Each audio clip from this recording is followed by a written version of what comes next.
안녕하십니까. KBC 시사 토크쇼 촌철살인입니다. 윤석열 대통령이 공직사회의 이권 카르텔과의 전쟁을 주문했습니다.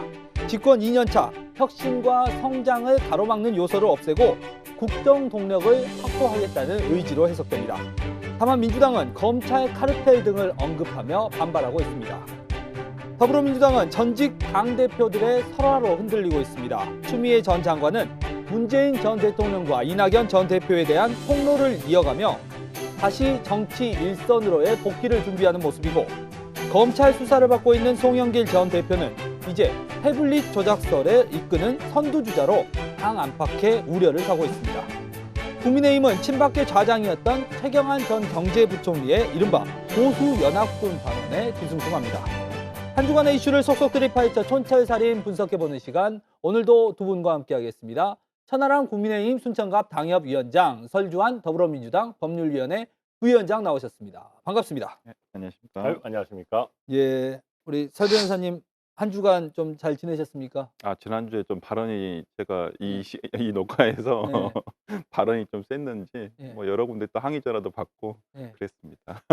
지난주에 뭐 네. 이낙연 전 총리부터 시작해가지고 민주당 인사들을 굉장히 강도 높게 비판하시더라고요. 모두 까기를 하더니 결국은 그러니까요. 이재명 대표가 곧 그 영장실질심사에 나갈 것이다 뭐 이런 말까지 해가지고 그 여기저기서 이렇게 좀 항의를 좀 뭐 들으셨... 항의가 들어왔더라고요. 그래서 예. 뭐 영장 뭐 그거야 검찰의 마음이니까요. 그렇죠. 뭐, 근데 그런 거는 어쩔 수 없으면 병가지 상사입니다.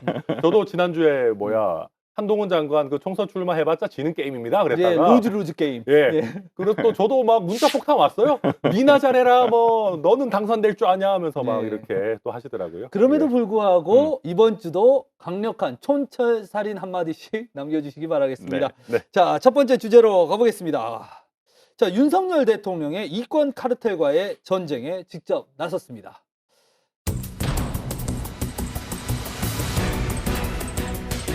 자기들만의 카르텔을 구축해서 이권을 나눠 먹는 구조는 철저히 타파해야 합니다.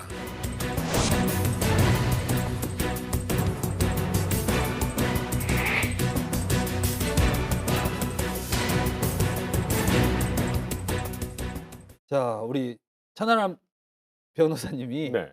이 녹화 시작 전에 할 말 없는데 이거에 대해서 이러셨어요. 많아요. 많죠. 검찰입니다. 예, 예. 이게 사실은 오래 전부터 윤석열 대통령의 화법이긴 합니다. 뭐 이권 카르텔과의 전쟁, 그리고 어느 정도 이해되는 측면이 있어요. 근데 좀 발언이 너무 세지 않았나 또 이런 생각도 들고요. 아니요, 저는 발언이 센 게 아니라 네.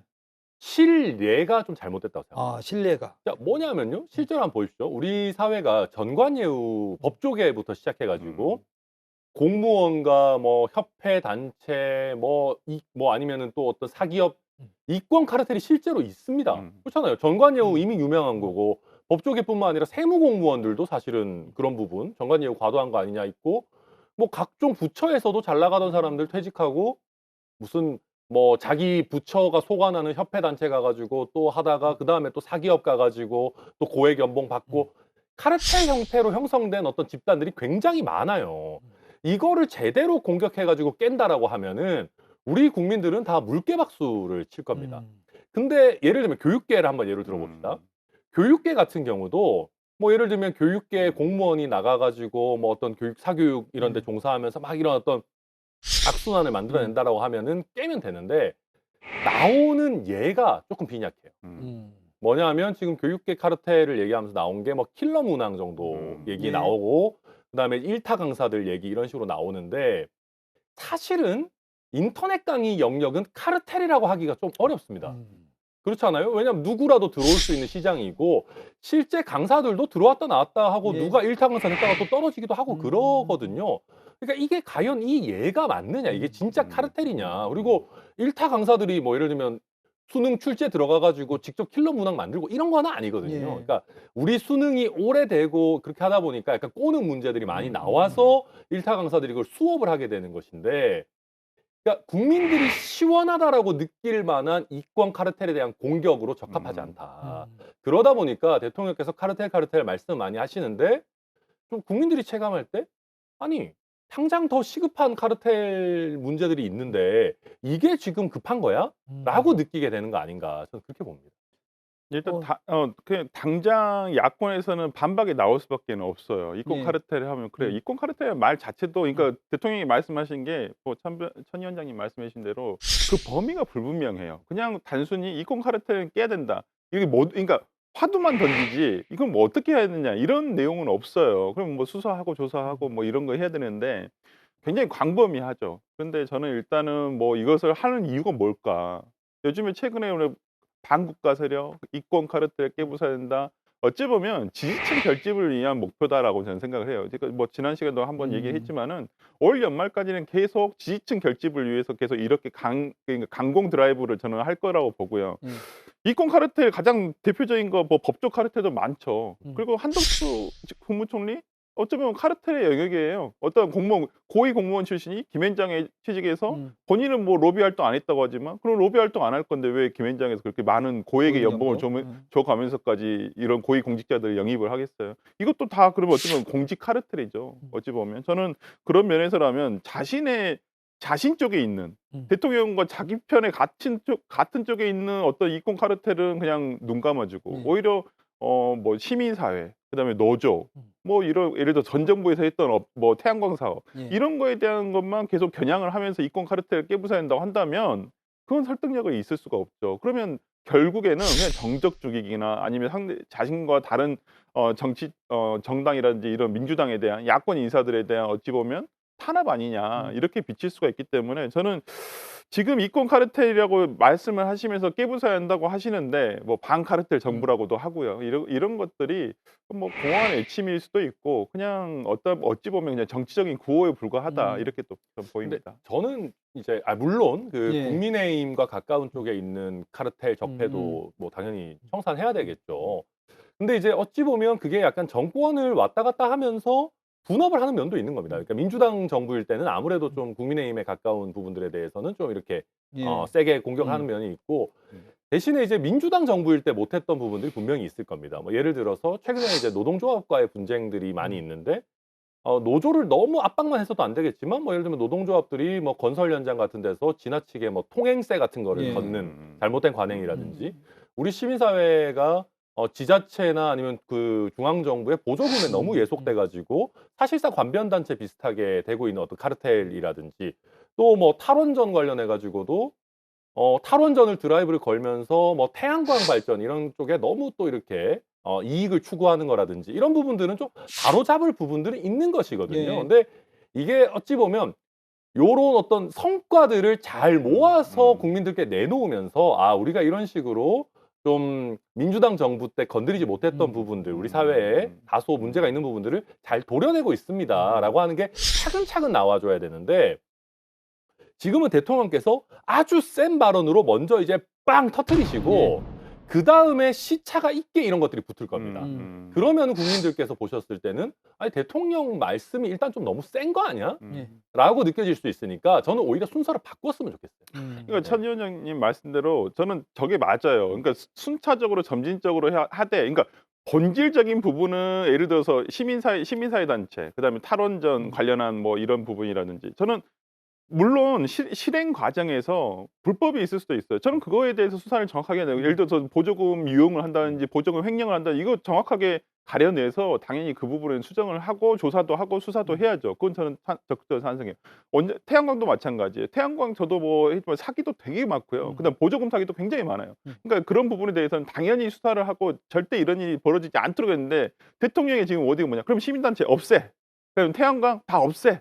그러니까 이런 내용들이 순기능이 있단 말이에요, 분명히. 예. 그다음에 태양광도 마찬가지로 우리가 뭐 알리백이라든지 ESG 경영을 하기 위해서는 이게 국제적으로 지금 문제화되고 있어요. 근데 그것을 아예 그러면 안 돼. 전 정부에서 설마 다 없애요? 그러니까 근데 대통령의 발언은 그냥 없애버려라. 그럼 네. 노조 아예 얘기 안 하겠어. 이게 약간 범죄 집단화 또 되는 그렇죠. 이런 그러니까 모습도 그게 있고. 제일 걱정스러운 거예요. 그러니까 본질적인 부분은 지켜가되 어떤 불법적인 부분을 걷어낼 수 있으면 좋은데 오히려 이거 진짜 초과상관 그러니까 벼룩 닦기 위해서 초과상관을 다 태우는 격이 아닌가라는 생각이 좀 들었습니다. 근데 그럼에도 불구하고 예시가 잘못되는 경우도 좀 있고 좀 발언이 좀 세다 이런 측면도 있지만 지지율은 최근에 보면은 꾸준히 우상향하는 모습입니다. 이게 또 어떤 지지층 결집의 효과일까요? 아니면 다른 이유가 있는 걸까요? 지지층 결집에도 어느 정도는 도움이 되고요. 예. 그리고 일단 찬성 반대가 갈리는 이슈라는 게 음. 중요합니다. 예. 그러니까 이거는 찬반은 있을 수 있지만 한심한 일은 아니라고 생각해요. 근데 초반에 이제 지지율이 급전직할 때는 예. 좀 한심한 일들이 있었거든요. 뭐 예를 들면 바이든 날리면 예. 같은 이슈라든지 이건 그냥 약간 진영으로 갈라져서 싸우기도 조금 민망한 그런 일들 때문에 사실은 굉장히 많이 떨어졌던 건데 최근에는 그런 이슈보다는 어쨌든 진영 간의 논쟁이 있을 수 있는 이슈로 가다 보니까 지지율이 조금은 상승하는 국면으로 보이고요. 근데 제가 좀 짚고 넘어가고 싶은 거는 이게 대선이 아니고 총선이잖아요. 예. 그러면 각 지역의 지지율이 좀 고르게 올라야 되는데 지금 아직까지는 수도권이나 충청권, 뭐 우리 호남까지 해가지고 국민의힘 13 지역에서의 지지율은 그렇게까지 많이 오르고 있지는 않다 그렇게 보입니다. 그러니까 지지층을 받쳐주는 것은 그러니까 민주당도 마찬가지고 지금 뭐 국민의힘도 마찬가지고 대통령 지지율도 마찬가지고 그러니까 결집된 그러니까 콘크리트 지지율이라고 하잖아요. 예. 우리가 각 당의 콘크리트 지지층이 있는데 거기만 지금 결집을 하고 있는 거예요. 지금 대통령 지지율도 보면 떨어질 때가 어디 TK나 여기서 60대 이상에서 쭉 떨어졌다가 그다음에 이게 회복되면 대부분 거기서 오르는 것이거든요. 그러니까 이게 전략이구나. 이게 처음에는 저는 오히려 이게 갈라치기인가 아닌가 했는데 이게 뭐 저는 갈라치기 전술이라고도 보는데 어찌 보면 이렇게 해서 총선까지는 결집을 시켜요. 왜 그러냐면 말씀해 준 대선하고 총선은 투표율에서 확 차이가 나요. 그러니까 대선 같은 경우는 70%대 후반과 80% 초반까지 가는데 총선은 결국 한 60%대에서 지금 수렴이 되고 있거든요. 예. 투표율 자체가. 그렇기 때문에 각 당의 적극적인 지지층이 얼마만큼 나오느냐에 따라서 정말 달라지고 그 총선 같은 경우는 정말 뭐 각 지역구에 따라서는 수백 표 그럴 때도 차이에서 나기도 있죠. 하고 예. 몇십 표 차이도 나기도 하거든요. 당락이. 그렇기 때문에 저는 지금 대통령이 하는 것은 우리 지지층을 더욱더 어디 그러니까 가두는 거죠. 예. 더 나가지를 못하도록. 저는 아마 그런 고려가 아닌가 싶습니다. 그런 맥락이었을까요? 이 통일부 관련된 논란이 있었습니다. 통일부가 지금까지 대북 지원부의 역할을 한다라는 이런 지적이 있었고 이제는 뭐 북한의 인권 문제도 좀 지적을 하고 대북 제재 관련해서도 좀 통일부가 역할을 해줘야 된다라고 지적을 하자마자 또 문재인 전 대통령이 나섰습니다. SNS에 책을 소개하면서 아직도 냉전 시대의 사고에서 벗어나지 못하는 분들이 있다. 약간 저격하는 듯한 발언이었거든요. 예, 그런데 글쎄요, 저는 이제 전직 대통령께서 이제 이런 식의 또 진영 간의 어떤 예. 대립을 부추기는 게 과연 바람직한가에 대한 근본적인 질문이 있고요. 그렇게 하실 거면 애초에 잊혀지고 싶다는 말씀 왜 하셨는지 솔직히 잘 모르겠습니다. 뭐 이런 추세면은 제 생각에 문재인 전 대통령 갑자기 총선 출마하신다 그래도 저는 안 놀랄 것 같아요. 그러니까 굉장히 적극적으로 하고 계시기 때문에. 자, 근데 통일과 관련해서 많은 생각이 다른 분들이 계실 수 있습니다. 근데 국민의힘의 관점은 현금 받겠다는 겁니다. 예. 그러니까 저희가 그렇다고 해서 북한이랑 거래를 안 하겠다라는 것이 아니고 문재인 정부의 입장이 북한에서 어음을 줘도 그래도 우리는 가능하면 좀 잘해주고 관계 개선으로 점차적으로 나가자라는 입장이었다면 국민의힘 같은 경우는 맨날 북한에서 주는 어음 나중에 보니까 다 부도나더라. 우리 이제 현찰 받고 제대로 이 사람들이 진짜 뭔가 바꾸겠다고 하면 우리도 담대하게 돕겠다라는 쪽으로 가는 것이거든요. 이거는 절대적으로 옳고 그른 거는 저 없다고 생각합니다. 이제 시대나 상황에 따라 가지고 전략적으로 할 수 있는 건데 이 논쟁에서 저는 단언하건대 국민의힘이 유리하다고 봅니다. 예, 왜냐하면 북한에서 지난번에 이제 남북 연락사무소 폭파해서 보듯이 우리가 좀 기다려주고 어음 줘도 괜찮아라고 하는 거에 있어서 북한이 제대로 된 성의 있는 조치를 안 해요. 그래서 많은 국민들이 일단 그럼 좀 시간을 가지고 북한이 좀 변화되는지 진짜 개혁 개방의 길로 나오는지 좀 지켜보자라고 하는 분들 많거든요. 막 너무 관계가 악화되는 건 원치 않지만 그런 면에서 저는 국민의힘이 지금 타이밍에는 이런 식의 대북 지원부 아니야. 북한 제대로 나서지 않으면 우리 안 도울 거야라고 하는 거 정무적으로 나쁜 판단이라고 생각하지 않습니다. 근데 그 통일부에 대한 본질적인 내용을 간과하는 것은 아닌가 싶어요. 우리나라 헌법 4조에 보더라도 평화 통일을 추구한다고 돼 있어요. 예. 거기에 대한 역할을 하는 것이 통일부였었던 것이고요. 뭐 물론 통일부의 홈페이지 들어가 보면 저도 통일부 홈페이지 이번에도 한번 들어가서 봤는데 일단 unicorea.co.kr이더라고요. 예. 영문명이. 예. 그러니까 어찌 보면 화합을 통일을 위한다는 유니코리아라는 그래서 써져 있구나라는 생각이 들었고요. 근데 통일부의 여러 가지 역할 중에 뭐 남북 교류 협력 또 있고 북한 정세 파악 뭐 이런 것도 있어요. 그러니까 지금 윤석열 정부에서는 어떤 남북 교류 협력보다는 어떤 북한 정세 파악이라든지 아니면 대북 북한 인권 문제에 대해서 훨씬 더 신경을 쓰도록 하겠다. 성격을 좀 고치겠다라고 하는 것인데 근데 통일부 장관 새로운 통일부 장관 지명자죠. 김용호 내정자 같은 경우에는 과거 본인 발언은 지금 이 정부와도 맞지가 않을 정도로 강성해요. 흡수 예. 통일을 지향하고 음. 물론 본인이 뭐 지명된 다음에 내정된 다음에는 뭐 흡수 통일 지향했다는 그런 내용을 좀 언급이 좀 바뀌었더라고요. 좀 전진적인 평화 통일을 한다라는 원칙적으로 다시 돌아가셨는데 통일부 장관이 음. 흡수 통일합시다 이럴 수가 없는 거니까. 그렇죠. 예. 네, 그래서 저는 일단은 뭐 아까 천 위원장님 얘기해 주신 대로 뭐 문재인 정부에서의 통일 정책이 무조건 옳고 그다음에 윤석열 정부에서 통일 정책이 무조건 틀리다 이렇게 얘기하고 평가하고 싶지는 않아요. 그러니까 그 상황에 따라 다르고 그러니까 저는 좀 안타까운 건 뭐냐면 문재인 정부에서 평화 기조를 유지하기 위해서 노력한 부분도 있어요. 물론 하노이 노딜 이후로 어떠한 성과가 나오지 그러니까 북한의 비핵화라든지 이런 부분 종전선언을 못했다는 부분에 대한 결과적으로는 조금 아쉬운 부분이 굉장히 많습니다. 하지만 그 당시에 뭐 예를 들어서 뭐 북한이 핵미사일을 미사일 실험을 한다거나 이런 불안감 조장은 안 했거든요. 그러니까 저도 일단 북한에 대한 무조건 퍼주기, 무조건 반대합니다. 이건 아니에요. 그러니까 과거에 우리가 해봤지만은 안 됐던 내용들이에요. 그럼 수정을 해야죠. 어떤 북한에 저는 어음만 줄 수도 받을 수만도 없고 그다음에 현찰을 받기 위해서 노력한다는 부분도 상당히 공감이 하는데 저는 이런 부분 과거 문재인 정부에서 했던 어떤 평화통일 기조에 대해서 깡그리 무시하는 윤석열 정부의 어떤 뭐 형태라든지 이런 건 좀 지양돼야 되지 않을까라는 생각을 좀 해봅니다. 이 주제에서 마지막 질문을 좀 천하람 위원장께 드리고 싶은데 네. 민주노총이 총파업을 했습니다. 그러면서 정권 퇴진 총파업이다라고 이렇게 슬로건을 걸었어요. 윤석열 대통령이 이에 대해서 이번 정부에서 뭐 파업을 통해서 뭔가를 얻어내려는 이런 기대를 아예 접어야 될 것이다. 이렇게 좀 또 강한 발언을 했습니다. 이건 어떻게 보셨습니까? 저는 일단은 우리가 이제 척하는 게 너무 없어졌다. 뭐뭐 하는 척하는 거. 무슨 말이냐면은요. 원래 정권 퇴진 목적의 파업은 불법입니다. 예. 그거는 그냥 뭐 진보 보수의 음, 어떤 차이가 아니고 해석의 여지가 있는 음. 것도 아니고 확립된 판례입니다. 그러니까 이제 정치적 목적의 파업은 불법이다. 예전에는 민주노총에서 정권 퇴진 목적의 파업 같은 걸 해도 근로조건 개선 목적입니다라고 척이라도 했어요. 예. 예, 거기에 약간 정치적인 이슈를 합쳐서 얘기하는 겁니다.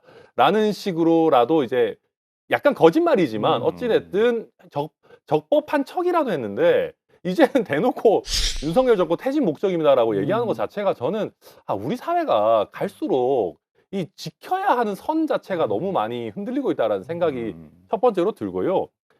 그리고 이제 대통령실도 이런 겁니다. 말이라도 불법 시위는 안 되지만은 왜 노동계에서 우리한테 이렇게까지 불만이 있는지 1년밖에 안 된 정권에 대해서 퇴진 운동까지 하는지 소통 정도는 그래도 우리가 해보겠다라고 얘기하면은 사실 덧납니까? 근데 파업으로 얻을 거는 없다. 물론 맞는 말이죠. 불법 파업에 뭐 우리가 안 하겠다라고 하지만 그래도 노사정위원회든 뭐를 통해 가지고 좀 그래도 그쪽 얘기도 좀 들어보겠다. 이런 메시지 내는 거는 국민들 입장에서 봤을 때 좋잖아요. 네. 대인배스럽고. 그런 걸 왜 안 하는지 저는 사실 좀 답답한 심정이다. 그렇습니다. 예. 여기까지 하고요. 두 번째 좀 주제로 넘어가 보겠습니다.